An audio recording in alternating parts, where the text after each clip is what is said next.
ബഹുമാനപ്പെട്ട ഉസ്താദിന്റെ തവാദുവും ഉസ്താദിന്റെ നിസ്സഹായ അവസ്ഥ ചൂഷണം ചെയ്ത് ഉസ്താദിന്റെ പേരിൽ പലരും പ്രചരിപ്പിക്കപ്പെട്ടതാണ് വാസ്തവത്തിൽ ഈ വാപ്പി സംവിധാനവുമായിട്ടുള്ള ഉസ്താദിന്റെ നിലപാടിന് കാരണം.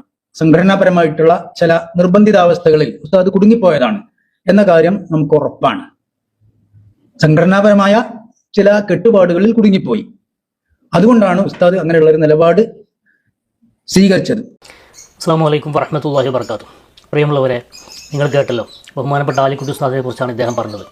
CIC-യുമായി ബന്ധപ്പെട്ട ആലിക്കുട്ടി ഉസ്താദ് എടുത്ത തീരുമാനം ചില സംഘടനാ കെട്ടുപാടുകളിൽ പെട്ടുപോയിട്ട് എടുത്തതാണ് എന്ന് പറയുമ്പോൾ യഥാർത്ഥത്തിൽ ഇദ്ദേഹം പറഞ്ഞു വെക്കുന്നത് ആലിക്കുട്ടി ഉസ്താദ് സ്വന്തമായിട്ടൊരു നിലപാട് ഉള്ള ആളായിരുന്നില്ല എന്ന് പറഞ്ഞുകൊണ്ട് വന്യരായ ആലിക്കുട്ടി ഉസ്താദിൻ്റെ അനുസ്മരണം എന്ന പേരിൽ ആലിക്കുട്ടി ഉസ്താദിനെ നിന്ദിക്കുകയാണ് അദ്ദേഹം ചെയ്തിട്ടുള്ളത്.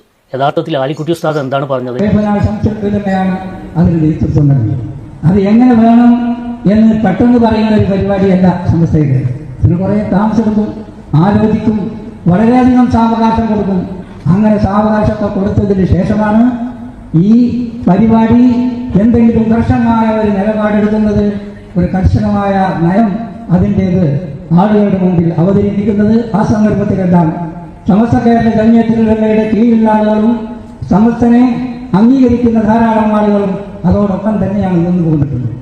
ബഹുമാനപ്പെട്ട നമ്മുടെ ഈ പ്രസ്ഥാനത്തിന്റെ എതിരിൽ പ്രവർത്തിക്കാൻ ആരംഭിച്ച ഹക്കീം ഫൈസി അവർ സമസ്തയുടെ എല്ലാ ഘടകങ്ങളിൽ നിന്നും നീക്കം ചെയ്യാൻ തീരുമാനിച്ചിരിക്കുകയാണ്. നോക്കൂ നിങ്ങൾ പ്രിയപ്പെട്ടവരെ, ആ ആലിക്കുട്ടി ഉസ്താദ് ഈ വിഷയവുമായി ബന്ധപ്പെട്ട് എടുത്ത തീരുമാനം അദ്ദേഹം തന്നെ പ്രഖ്യാപിക്കുന്ന ഒരു സന്ദർഭമാണ് നിങ്ങൾ ഈ മീഡിയയിൽ കണ്ടത്. യഥാർത്ഥത്തിൽ ആലിക്കുട്ടി ഉസ്താദ് നമുക്ക് നോക്കി വായിക്കുക പോലല്ല, നല്ല ബോധത്തിൽ, നല്ല അദ്ദേഹത്തിന് അത്യാവശ്യമൊക്കെ ആരോഗ്യമുണ്ടായിരുന്ന സമയത്ത്, നല്ല കാര്യബോധമുള്ള സമയത്ത് അദ്ദേഹത്തിൻ്റെ ആ സ്വന്തം ശൈലിയിൽ അദ്ദേഹം അത് വിളിച്ചു പറയുകയാണ് ചെയ്തത്. വഫാത്തായി കഴിഞ്ഞതിന് ശേഷം എന്തും പറയാലോ, ഒരാളുടെ പേരിൽ വഫാത്തായി കഴിഞ്ഞതിന് ശേഷം എന്തും പറയാം. അദ്ദേഹം തിരിച്ചു വന്നിട്ട് ചോദ്യം ചെയ്യുന്നില്ല. നേരെ മറിച്ച് ആലിക്കുട്ടി ഉസ്താദിൻ്റെ ജീവിതകാലത്താണ് ഇത് പറഞ്ഞതെങ്കിൽ ഓടാൻ സ്ഥലം മതിയാവോ? ബാക്കി പറയട്ടെ. റബീഉൽ അവൽക്ക് ചോറ് വെക്കണ കഥ. റബീഉൽ അവൽക്ക് ചോറ് വെക്കണ്ട, ചോക്ലേറ്റ് കൊടുത്താൽ മതി എന്ന് പ്രസംഗിച്ച് വഹാബിസം ചുളുവിലൂടെ കടത്തിക്കൂട്ടുകയാണ് എന്നാണ് മറ്റൊരു ആരോപണം ഉണ്ടായിരുന്നത്. പത്രത്തിലൊക്കെ വന്ന ആരോപണങ്ങളാണ് ഇപ്പം. അതിനെക്കുറിച്ച് ഞാൻ ചോദിച്ചു, എന്താണ് ഇപ്പൊ സുന്നികളും വഹാബികളും തമ്മിലുള്ള വ്യത്യാസം? സുന്നികൾ മൗലൂദ് ഓതി കഴിഞ്ഞാൽ ഇറച്ചിയും ചോറും വിതരണം ചെയ്യും. വഹാബികളാകുമ്പോൾ മൗലൂദ് ഓതി കഴിഞ്ഞിട്ട് കേക്ക് വിതരണം ചെയ്യുള്ളൂ. ഇതാണോ സുന്നി വഹാബി തമ്മിലുള്ള വ്യത്യാസം എന്ന് ഞാൻ ചോദിച്ചു.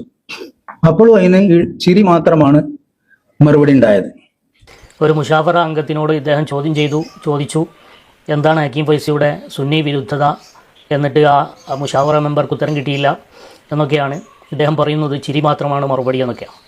പക്ഷേ സമസ്തയുടെ മദ്രസയിൽ പഠിക്കുന്ന ഏതൊരു കുട്ടിയോടും ചോദിച്ചാൽ പറഞ്ഞുതരും ഹക്കീം ഫൈസിയുടെ ആദർശ വിരുദ്ധത എന്താണ്. അത്രത്തോളം അത് ഇന്ന് സാമൂഹ്യ മാധ്യമങ്ങളിൽ വൈറലാണ്, അതിൻ്റെ ക്ലിപ്പുകളും മറ്റൊക്കെ. പ്രിയപ്പെട്ടവരെ, നമുക്കറിയാം വഹാബികൾ ഇവിടെ കടന്നു വരുമ്പോൾ അവരാദ്യമായിട്ട് നബിദിനാഘോഷം എതിർത്തുകൊണ്ടല്ല കടന്നു വന്നിട്ടുള്ളത്. മെല്ലെ മെല്ലെയാണ് അവർ നബിദിനാഘോഷത്തിനെ പാടെ നിഷേധിക്കുന്ന രൂപത്തിലേക്ക് കടന്നു വന്നത്. നമുക്കറിയാലോ, ആദ്യമൊക്കെ നബിദിനം ആഘോഷിച്ചവരായിരുന്നു വഹാബികൾ.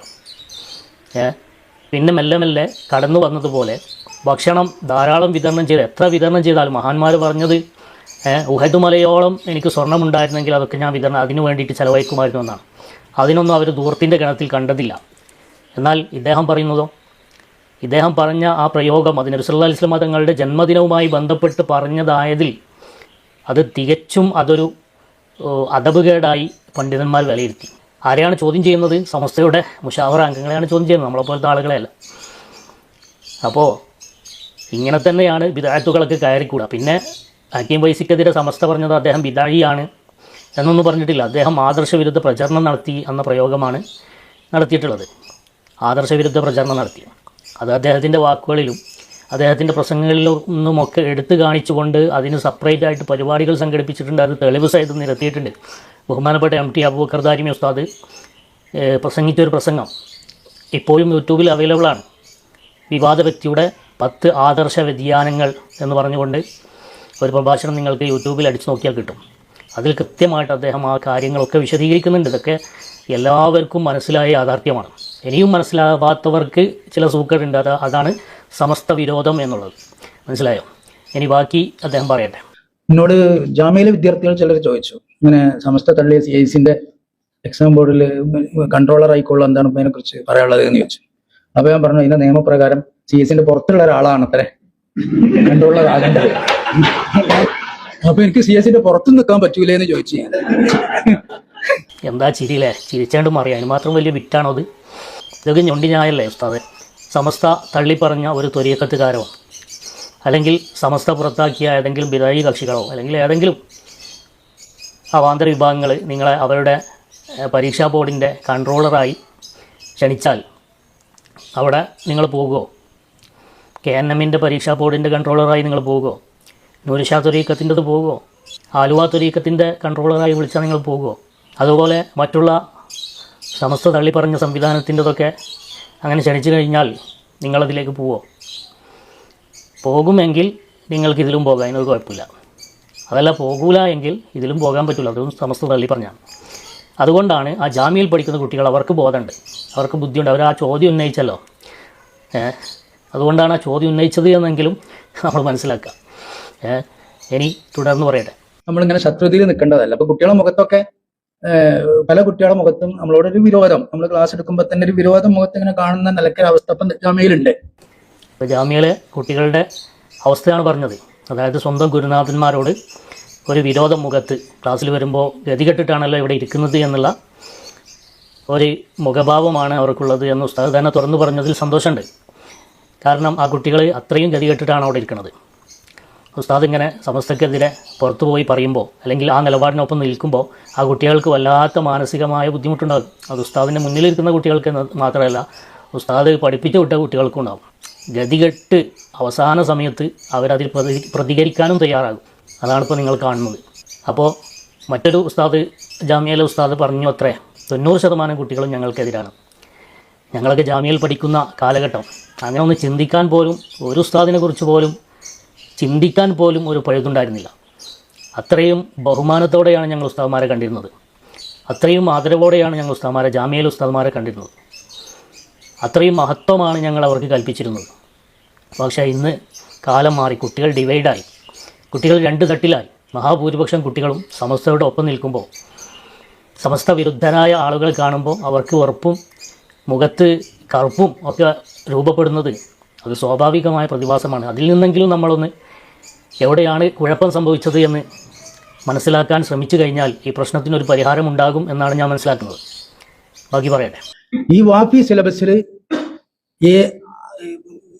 ന്യൂനതയായി ചൂണ്ടിക്കാണിക്കപ്പെട്ട ഒന്ന് ഫിഖുൽ മുയസ്സറാണ്. വേറെ ഏതെങ്കിലും ഒരു കിതാബിൽ തകരാറുണ്ട് എന്ന് ഒരാളും പറഞ്ഞതായിട്ട് എൻ്റെ അറിവിലില്ല. നിങ്ങളുടെ അറിവിലില്ലെങ്കിൽ ഞങ്ങളുടെയൊക്കെ അറിവിലുണ്ട്. ബഹുമാനപ്പെട്ട MT അബ്ദുള്ള മുസ്ലിയാർ തന്നെ ഏതൊക്കെ പുസ്തകങ്ങളിലാണ്, കിതാബുകളിലാണ് തകരാറുള്ളത് എന്ന് മലപ്പുറം റോസ് ലോഞ്ച് ഓഡിറ്റോറിയത്തിൽ വെച്ച് വിശദീകരിച്ചിട്ടുണ്ട്. ആ വിശദീകരണ സമ്മേളനത്തിൽ MT ഉസ്താദിൻ്റെ പ്രസംഗം മുഴുവനായിട്ട് ഉസ്താദ് ഒന്ന് കേട്ടിരുന്നെങ്കിൽ ഇങ്ങനെ പറയുമായിരുന്നില്ല. അല്ലെങ്കിൽ ഉസ്താദ് കേട്ടിട്ടും കളവ് പറയുകയാണെന്ന് വിലയിരുത്തേണ്ടി വരും. മറ്റൊന്ന് യൂട്യൂബിലൊന്ന് അടിച്ചു നോക്കിയാൽ മതി. ആ സ്ഥാപനത്തിൽ, അതായത് ഈ വാഫി സംവിധാനത്തിൽ പഠിച്ച കുട്ടികൾ തന്നെ ഇത് വ്യക്തമാക്കുന്നുണ്ട്. സമസ്തയോട് പ്രതിബദ്ധതയുള്ള, ഹക്കിനോട് പ്രതിബദ്ധതയുള്ള നല്ല കുട്ടികൾ അവിടെ പഠിച്ചിറങ്ങിയിട്ടുണ്ട്. അവരും വ്യക്തമാക്കുന്നുണ്ട്. ഇനി അതിൽ അദ്ദേഹം കണ്ടെത്തിയ ഒരു കാര്യം MT ഉസ്താദിന് തെറ്റുപറ്റി എന്നുള്ളതാണ്.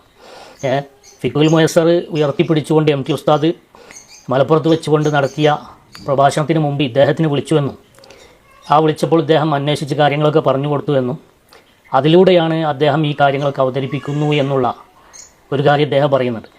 ആ കാര്യം ഒന്ന് നമുക്ക് കേട്ട് നോക്കാം. അപ്പം MT ഉസ്താദ് ആ പ്രസംഗം അവിടെ നടത്തുന്നതിന് ഒരാഴ്ച മുമ്പ് എന്നെ വിളിച്ചിരുന്നു. അങ്ങനെ വാഫി സിലബസിൽ ഫിഖുൽ മുയസ്സർ ഉണ്ടോ എന്ന് എന്നോട് ചോദിച്ചു. അപ്പൊ ഞാൻ പറഞ്ഞു ഞാനതിലുള്ള സമയത്ത് ഉണ്ടായിരുന്നു, ഇപ്പം ഉണ്ടോ എന്ന് എനിക്കറിയില്ല, ഞാൻ അന്വേഷിച്ച് പറയാറുണ്ട്. ഞാൻ അന്വേഷിച്ചിട്ടാണെന്ന് പറയണ്ടെന്ന് അന്വേഷിച്ച് പറയുന്നതാണ്.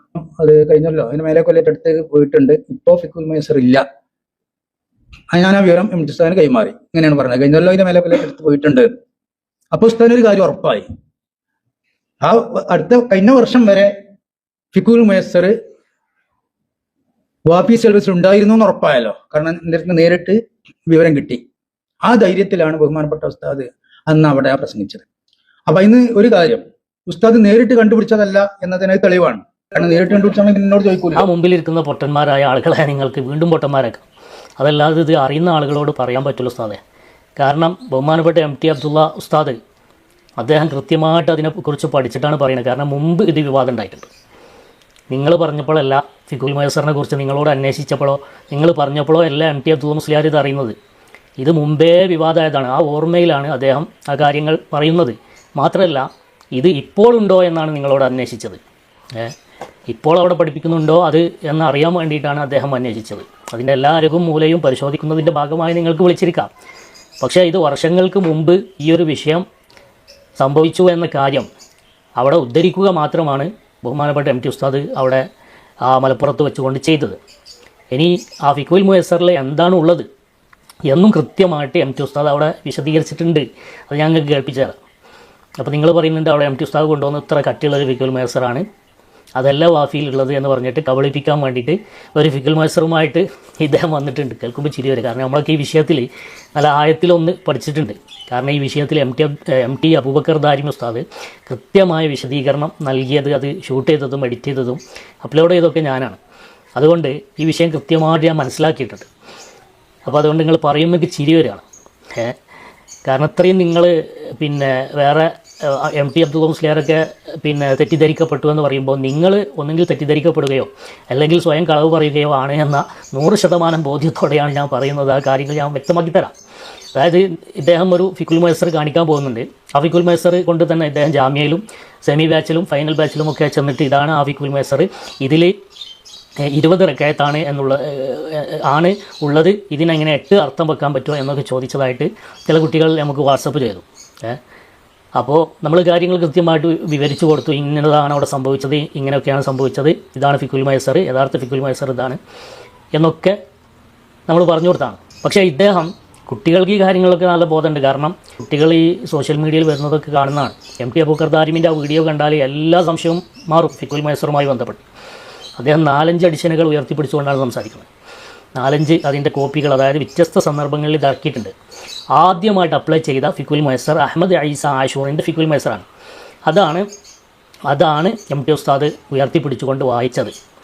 റോസ് ലോഡ്ജിൽ വെച്ചുകൊണ്ട് വായിച്ചത് അതാണ്. എന്നിട്ട് ഇദ്ദേഹം അതിനെ മനഃപൂർവ്വം തെറ്റിദ്ധരിപ്പിക്കുന്നത് ഒന്ന് കണ്ടു നോക്ക് നിങ്ങൾ.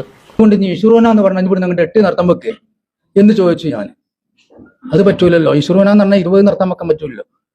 അത് മഹാന്മാരായ 40 ഔലിയാക്കൾ തീരുമാനിച്ചാൽ അത് തെറ്റൂലാറിന് കാട്ടി നമുക്ക് അങ്ങനെ അർത്ഥം മാറ്റാൻ പറ്റുമോ എന്ന് ചോദിച്ചു. മുഷാവറിനെ പരിഹസിക്കുക കൂടി ഇതിൽ ചെയ്യുന്നുണ്ട്. കുട്ടികൾക്കും ബുദ്ധിയുള്ളവർക്കൊക്കെ അത് മനസ്സിലാവും. എന്തായാലും അതിരിക്കട്ടെ, അത് അദ്ദേഹത്തിൻ്റെ ശൈലിയാണെന്ന് നോക്കാം. ഈ ഫിഖുൽ മുയസ്സർ ഇദ്ദേഹം ബോധപൂർവം ഒന്നെങ്കിൽ ഇത് തെറ്റിദ്ധരിപ്പിക്കുകയാണ്. കാരണം കുട്ടികൾ തന്നെ അദ്ദേഹത്തോട് പറഞ്ഞിട്ടുണ്ട് ഇതല്ല ഫിഖുൽ മുയസ്സർ എന്ന്. ഇതല്ല ആ ഫിഖുൽ മുയസ്സർ. യഥാർത്ഥ ഫിഖുൽ മുയസ്സർ അഹമ്മദ് ഐസ ആഷൂറിൻ്റെ ഫിഖുൽ മുയസ്സറാണ്. അത് 97-98 കാലങ്ങളിൽ അവിടെ പഠിപ്പിക്കപ്പെട്ടിട്ടുണ്ട്. അപ്പോൾ അവരതിന് പറയാറുള്ള ന്യായം എന്തെന്ന് വെച്ചാൽ അത് വാഫി സിലബസല്ലല്ലോ, വാഫി സിലബസ് 2000-ലാണ് വന്നത് എന്നാണ്. ഒരിക്കലും അത് വാഫി സിലബസ് അല്ല എന്ന് നിങ്ങൾക്ക് പറയാൻ കഴിയില്ല. ആ പഠിച്ചിറങ്ങിയ ആളുകളാണ് ഒന്നാമത്തെ വാഫികളായി 2004 ഇറങ്ങിയത്. അപ്പോൾ അന്ന് പഠിച്ച ആളുകൾ ഇന്ന് വാഫികളാണ്.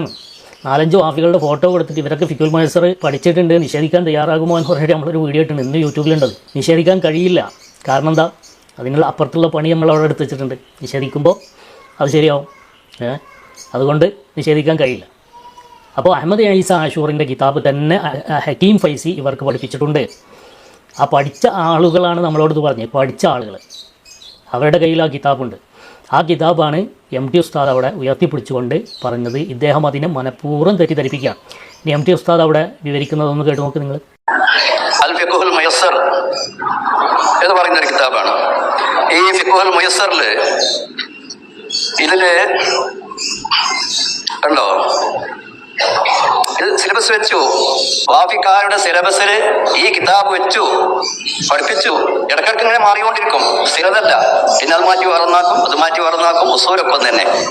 അപ്പൊ ഈ കിതാബ് വെച്ച് പഠിപ്പിച്ചു. തറാവീഹിനെ സംബന്ധിച്ചാണ് പറയുന്നത്.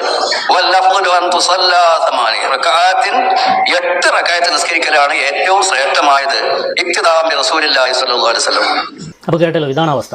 അതായത് ഇതിൻ്റെ രത്ന ചുരുക്കം അഹമ്മദ് ഐസ ആഷൂറിൻ്റെ സലഫിയായ വിശ്വാസധാരയിലുള്ള, അതായത് വഹാബി വിശ്വാസധാരയിലുള്ള അഹമ്മദ് ഐസ ആഷൂർ എന്ന് പറയുന്ന ആളുടെ ഫിഖുൽ മുയസ്സർ അവിടെ പഠിപ്പിക്കപ്പെട്ടു. അത് പിന്നീട് വിവാദമായ സമയത്ത് അത് മാറ്റിയിട്ട് ഇവരൊരു ഫിഖുൽ മുയസ്സർ ഉണ്ടാക്കി. ഉണ്ടാക്കിയ ഫിഖുൽ മുയസ്സറിൻ്റെ കാര്യം തന്നെ ബഹുരസാണ്. അതൊക്കെ ആ വീഡിയോയിൽ MT അബൂബക്കർ ദാരിമി പറയുന്നുണ്ട്, കൃത്യമായിട്ട് പറയുന്നുണ്ട്.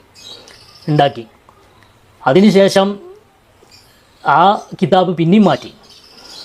അങ്ങനെ പലതവണ മാറ്റിയിട്ടാണ് പല അവസാനത്തെ എഡിഷൻ ഫിക്കുൽ മസറക്ക് രൂപപ്പെട്ടിട്ടുള്ളത്. ഇദ്ദേഹത്തിൻ്റെ കയ്യിലുള്ളത് ഏത് എഡിഷനാണെന്ന് ഇദ്ദേഹം വ്യക്തമാക്കിയാൽ അതിൻ്റെ കഥ നമുക്ക് പറയാൻ സാധിക്കും.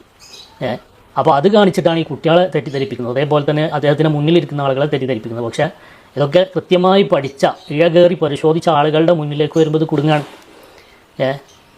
ഇദ്ദേഹം ഈ വീഡിയോയിൽ ആകെ 2 സത്യങ്ങളാണ് പറയുന്നതായിട്ട് എനിക്ക് അനുഭവപ്പെട്ടു. ഒന്ന്, നേരത്തെ പറഞ്ഞ കുട്ടികൾക്കൊക്കെ നമ്മളോട് വെറുപ്പാണ് എന്നുള്ള കാര്യം. ഒരു കാര്യം ഇദ്ദേഹം പറയുന്നുണ്ട്, ആലിക്കുട്ടി ഉസ്താദ് ചില സംഘടനാ കെട്ടുപാടുകളിൽ പെട്ടതായിരുന്നു, അദ്ദേഹത്തിൻ്റെ യഥാർത്ഥ നിലപാട് ഇതല്ല എന്നൊക്കെ പറഞ്ഞ് അദ്ദേഹം തന്നെ അറിയാതെ ഒരു സത്യം അദ്ദേഹം അവസാന സമയത്ത് പറയുന്നുണ്ട്. അതൊന്ന് നമ്മൾ കേട്ടു നോക്കാം. എനിക്ക് ആ പ്രശ്നങ്ങൾ ഇങ്ങനെ കത്തി നിൽക്കുന്ന സമയത്താണ് എൻ്റെ മകൻ സനത് വാങ്ങുന്ന ആ സമ്മേളനം കോഴിക്കോട് നടന്നത്. അപ്പൊ ഞാൻ ഉസ്താദിനോട് ചോദിച്ചു, എൻ്റെ മകൻ സനത് വാങ്ങണ്ട്, ഞാൻ പോട്ടെ എന്ന് ചോദിച്ചു. അതോ വാങ്ങിക്കോളിപ്പം ഞാൻ പോകണ്ട, ഇപ്പൊ അതൊരു പ്രശ്നമാക്കണ്ടായിരുന്നു എന്നോട്. അങ്ങനെ എനിക്കതിന് പോകാൻ സാധിക്കാത്ത ആ ഒരു ഖേദപ്പോഴും മനസ്സിലുണ്ട്. ബഹുമാനപ്പെട്ട ആലിക്കുട്ടി ഉസ്താദിനോട് ചോദിച്ചു, എൻ്റെ മകൻ വാഫി സനത് വാങ്ങുകയാണ്, ആ പരിപാടിക്ക് ഞാൻ പോട്ടെ എന്ന് ചോദിച്ചപ്പോൾ ആലിക്കുട്ടി ഉസ്താദ് പറഞ്ഞത് പോണ്ടാന്ന്. അതിന് നിങ്ങൾ പോണ്ട എന്ന കണിശമായ നിലപാടാണ് ആലിക്കുട്ടി ഉസ്താദ് പറഞ്ഞത്. നോക്കൂ നിങ്ങൾ. എന്നിട്ടും ആലിക്കുട്ടി ഉസ്താദിന് ആരോ സംഘടനയിൽ കുടുക്കിയതാണ് എന്ന് പറയണമെങ്കിൽ എത്ര തൊലിക്കട്ടി വേണം, ആലോചിച്ച് നോക്കി നിങ്ങൾ. അപ്പോൾ ആ കാര്യം അദ്ദേഹം ഇവിടെ തുറന്നു പറഞ്ഞത് വളരെയധികം നമ്മൾ സന്തോഷിക്കുകയാണ്, അപ്രീഷിയേറ്റ് ചെയ്യുകയാണ്. അതുകൂടി പറഞ്ഞതോടുകൂടി ആലിക്കുട്ടി ഉസ്താദിൻ്റെ വിഷയത്തിൽ തീരുമാനമായി. കാര്യങ്ങൾ കൃത്യമായ ആലിക്കുട്ടി ഉസ്താദ് തന്നെ പറഞ്ഞിട്ടുണ്ട്. ഇദ്ദേഹത്തോടും പറഞ്ഞു ആ സനത് ദാനത്തിന് നിങ്ങൾ പോണ്ടാൻ. അതിൻ്റെ പേരിൽ ഇദ്ദേഹം ഖേദിക്കുകയാണ് എന്നാണ് പറയുന്നത്. പിന്നെ ഇദ്ദേഹം അവസാനത്തിൽ ചെയ്യുന്നത്, ആലിക്കുട്ടി ഉസ്താദിന് വേണ്ടി ഞാൻ നിങ്ങളോട് മാപ്പ് ചോദിക്കുന്നു. ആലിക്കുട്ടി ഉസ്താദ് അങ്ങനെ സംഘടനാ കെട്ടുപാടിലൊക്കെ കെട്ടിക്കുടുങ്ങിയിട്ട് നിങ്ങളോട് അങ്ങനെ പിന്നെ ആ വിഷയങ്ങളൊക്കെ നിലപാടെടുത്തിട്ടുണ്ടാവും. അതുകൊണ്ട് നിങ്ങൾ ആലിക്കുട്ടി ഉസ്താദിനോട് ഉറപ്പൊന്നും വിചാരിക്കേണ്ട, അതിനുവേണ്ടി ഞാൻ മാപ്പ് ചോദിക്കുന്നു, ആലിക്കുട്ടി ഉസ്താദിന് വേണ്ടി ഞാൻ മാപ്പ് ചോദിക്കുന്നു. എങ്ങനെയുണ്ട്? എന്നാൽ പിന്നെ എല്ലാ മുജാഹിദ് ജമാഅത്തിൻ്റെ ആളുകളും പറയും ആലിക്കുട്ടി ഉസ്താദ് ഈ സംഘടനാ കെട്ടുപാടുകളിൽ പെട്ടതായിരുന്നു. അതുകൊണ്ട് മുജാഹിദിൻ്റെ ആളുകൾ അവിടെ വന്നിരുന്നല്ലോ. അവിടെ ആലിക്കുട്ടി ഉസ്താദ് മരിച്ചപ്പോൾ മുജാഹിദിൻ്റെ ഗവൺമെൻറ്റിൻ്റെ കുറച്ച് ആൾക്കാർ അവിടെ വന്നിരുന്നു. അവരും പറയുണ്ടാവും ചിലപ്പോൾ അവരാളുകളോട്, എന്ത് ആലിക്കുട്ടി ഉസ്താദ് ചില സംഘടനാ കെട്ടുപാടുകളിലൊക്കെ പെട്ടുപോയതാണ്, അദ്ദേഹം നമ്മളാളായിരുന്നു, നമ്മളോട് അദ്ദേഹത്തിനൊരു എതിർപ്പുണ്ടായിരുന്നില്ല എന്ന് മുജാഹിദുകളും ജമാഅത്തെ ഇസ്ലാമിക്കാരും അതുപോലെ തബ്ലീഗ് ജമാഅത്തുകാരൊക്കെ പറഞ്ഞാലിപ്പോൾ എന്താ ചെയ്യുക? മരിച്ചതിന് ശേഷം എന്തും പറയാലോ. ഇങ്ങനത്തെ ഒരു അവസ്ഥയാണ് ഇപ്പോൾ ഉള്ളത്. എന്താ ചെയ്യുക? ജീവിതകാലത്ത് കൂടെ നിൽക്കാൻ കഴിഞ്ഞില്ല, അതിൻ്റെ ഒരു നിരാശ മരണശേഷം ഇങ്ങനെ തീർക്കാനാണ് വിധിയെങ്കിൽ അള്ളാഹു നമ്മളെ കാത്തുരക്ഷിക്കട്ടെ. ആമീൻ. അസ്സലാമു അലൈക്കും വറഹ്മത്തുള്ളാഹി വബറകാതുഹു.